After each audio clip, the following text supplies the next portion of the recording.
So I know that when it comes to parenting information, a lot of the focus is on our children, right? Getting them to make better choices and be more cooperative, do the things that we want them to do, handle their emotions and all of that, right? And I know that it comes out of a desire to raise healthy, respectful, resilient kids. But I think until we balance those conversations with honest looks at ourselves as the parent and the ways in which we contribute to the dynamic that is showing up in our family, we are going to miss a lot of opportunities for growth. And there are so many ways that we as parents accidentally, without meaning to, trigger our child's anger. And when we can take an honest look at the ways in which our behavior, our choices, the things that we say actually contribute to our child's big feelings, then we are going to inadvertently continue the cycle. And so I'm all about breaking cycles and turning the system around. So let's talk about the ways in which we can turn the system around by adjusting our approach. Just minor tweaks can make such a huge impact. So number one, being inconsistent, right? One day we're okay with our child jumping on the couch, and another day it completely sets us off and we're like, get down, stop playing, right? I want you to start to take a note of some of the ways in which you've been inconsistent with the boundaries that you place. Start to look at your routines, start to look at the common patterns that show up and ask yourself, is there anywhere that I'm being confusing or inconsistent? Because this is going to trigger our child, right? Because we're ultimately setting them up for failure, right? Because they're like, well, I'm confused. One day it was okay and now it's not. Like, what changed? This is very confusing and this is very upsetting. Now, don't get me wrong. It's always okay to change your mind about things or switch things up depending on the context. Just be honest with your child about it. Like, tell them out loud, I know that this is different, right? I know that this is a little bit different than the way we did it before, and I understand why this can be upsetting, right? As long as we're honoring that this is confusing or this may be upsetting and kind of supporting our child through it, that's gonna go a long way in helping them understand the world around them and overall, manage their big emotions that come from change, right? Transitions and change is hard, it's stressful, especially for young kids who don't have the worldview that we have. So we always just want to be mindful of the ways in which we're changing our approach to match different situations and contexts and all kinds of things. It's easy to take for granted because we understand why we're doing certain things, but our child may not have that same understanding. So number one, being inconsistent limits again. So just remember that if we have inconsistent limits, then our child might get upset by that. All right, common reason number two that we might be triggering our child without realizing it is coming into situations with a harsh energy, harsh tone, right? This is where the saying, it's not what we say, but how we say it comes into play, right? It might not really necessarily be the limits that we are implementing, but the ways in which we are doing it, right? If we are coming to the relationship, to the dynamic, to the situation, impatient, impulsive, angry, upset, it's going to rub off on our child, right? There's no way around it. If we want a calmer, more patient child, we have to embody that ourselves. And it doesn't mean we're always perfect, but just be mindful if your child is having a hard time controlling their emotions and they're very upset and angry, take a step back and ask yourself, well, what is the energy that I am bringing to this situation? Am I calm, right? Am I bringing an energy of understanding and empathy and compassion, or am I kind of frustrated? And if you find that, yes, I am frustrated, which, parenting is hard, right? We're not going to be perfect at this. So the minute we realize that and we have that awareness, then it's time to take a step back and just pause and take some time to calm ourselves, think about, what would the ideal version of myself do in this moment, right? That ideal parenting self that I'm trying to cultivate, what would she say in this moment? What would he do? Try to cultivate your ideal self into those moments, but you have to first be aware of the energy that you're bringing so that you can turn things around. Okay, number 3, this is a big one, and we often do this without even realizing it. It's just part of our language a lot of the times because we don't want to feel mean, right? We don't want to feel like a dictator, like do this and do that, right? But oftentimes we are being confusing in our language when we ask our child to do something when really it's an instruction, right? So we say things like, can you put your shoes on? Or can you go grab that bag of chips for me? Can you go potty? Or will you get in the bathtub, right? We're asking them, will they do something? And that in and of itself is presenting an option, right? Where they can say yes or no.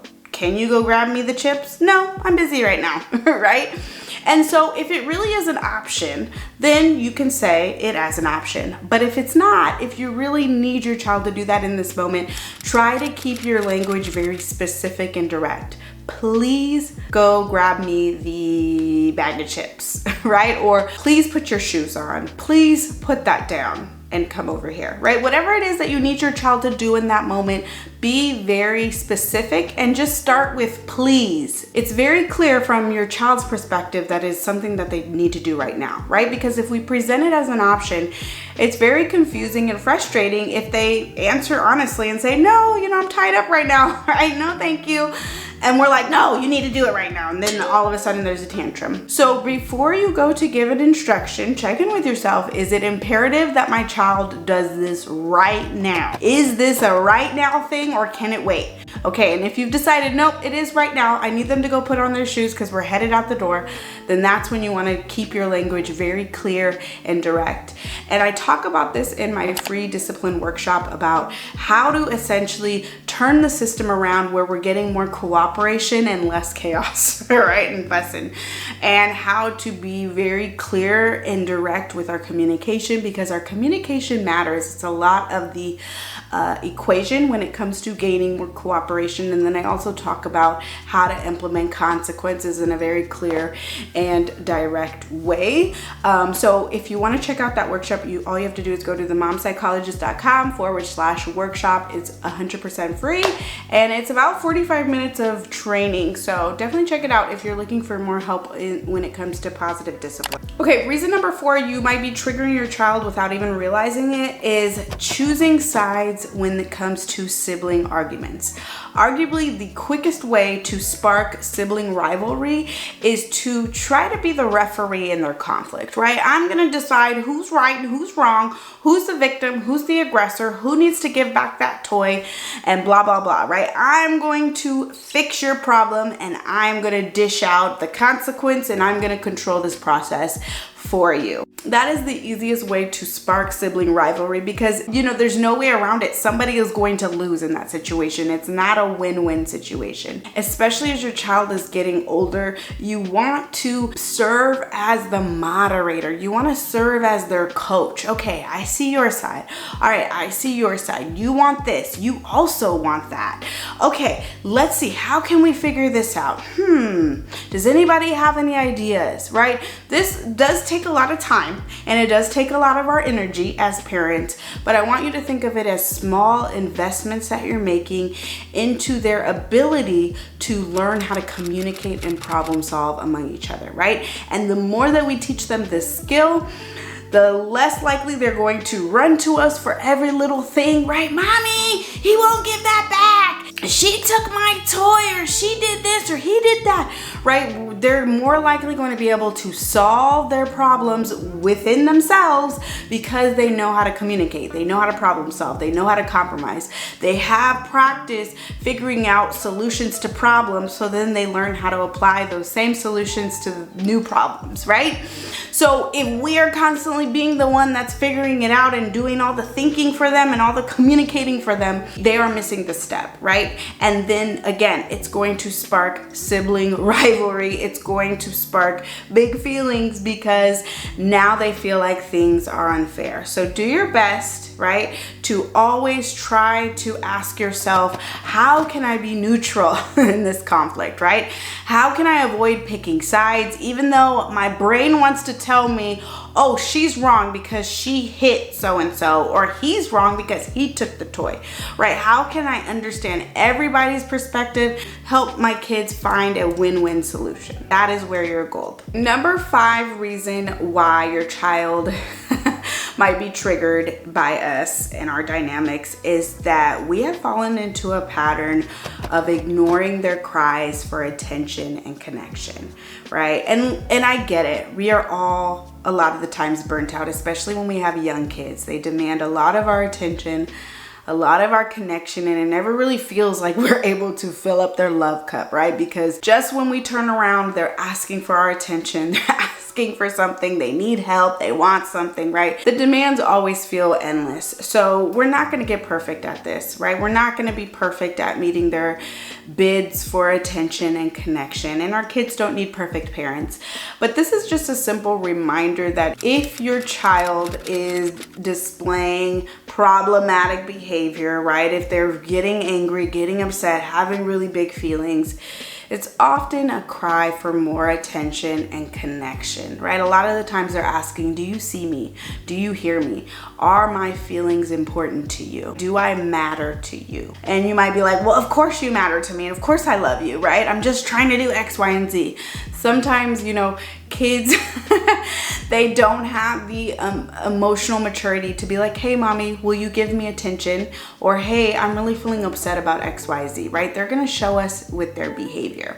Now, that doesn't mean we don't try to teach them how to say that, right? One of the most valuable things we can teach our child to say is, hey, I want attention, right? And it doesn't mean we give it to them right then and there, but if they can learn how to communicate their needs and we can hear that need and either meet it in the moment or make a plan later on and meet it, you know, and stick with the plan, that's gonna go a long way. So this is just a simple reminder that oftentimes what looks like problematic behavior is really just a cry for attention and love and connection.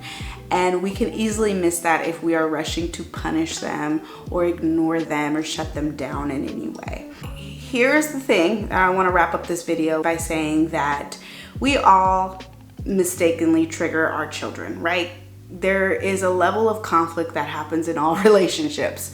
And this is not about never having problems in the relationship. It's just about taking a step back to reflect and hold ourselves accountable for the ways in which we contribute to the parent-child dynamic and, you know, tweak things as necessary. Because at the end of the day, parenting is all about a relationship, the relationship with our children, our individual children.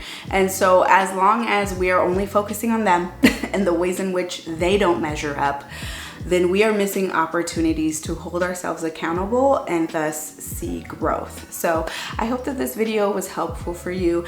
Let me know down in the comments which one resonated, and let's keep this conversation going. All right, that is it for this video. I'll see you in the next one. Bye.